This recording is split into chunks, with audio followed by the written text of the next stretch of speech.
மடுமாத ஆலயத்தின் ஆவணி திருவிழா எதிர்வரும் 15ஆம் தேதி ஆரம்பமாக உள்ள நிலையில் வடக்கு மாகாணத்தின் பல பாகங்களில் இருந்தும் இன மத பேதமின்றி மடு திருத்தலம் நோக்கி பக்தர்கள் பாத யாத்திரையாக செல்லுகின்றனர். இந்து சகோதரர்களும் இனமத பேதமின்றி நடைபயணத்தில் கலந்து கொண்டு மடு நோக்கி பயணிக்கின்றனர்.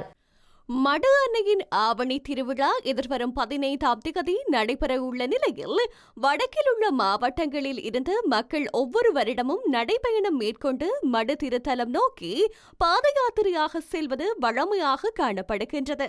அதேபோல் இம்முறையும் பல்லாயிரக்கணக்கான பக்தர்கள் வடக்கின் பல பாகங்களிலிருந்தும் நடைபயணம் மேற்கொண்டு வருகின்றார்கள்.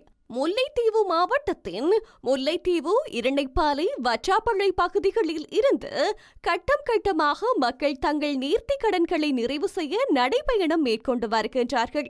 இதேவேளை யாழ்ப்பாணம், கரவட்டி, துன்னாலை, சதாசகாய மாதா ஆலயத்திலிருந்து கடந்த 8ஆம் தேதி நடைபயணம் மேற்கொண்டிருந்த பக்தர்கள் நேற்றைய தினம் காலை நட்டாங்கண்டல் பகுதியை சென்றடைந்துள்ளனர்.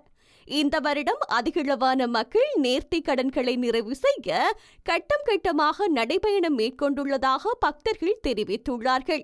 யாழ்ப்பாணம், கிளிநொச்சி, முல்லைத்தீவு மாவட்டங்களைச் சேர்ந்த பக்தர்கள் முல்லைத்தீவு மன்னார் எல்லை கிராம பாதையான பாண்டியன்குளம், நட்டாங்கண்டல், பாலம்பிட்டி சென்று அங்கிருந்து மடுவிற்கு செல்வதாக தெரிவித்துள்ளார்கள்.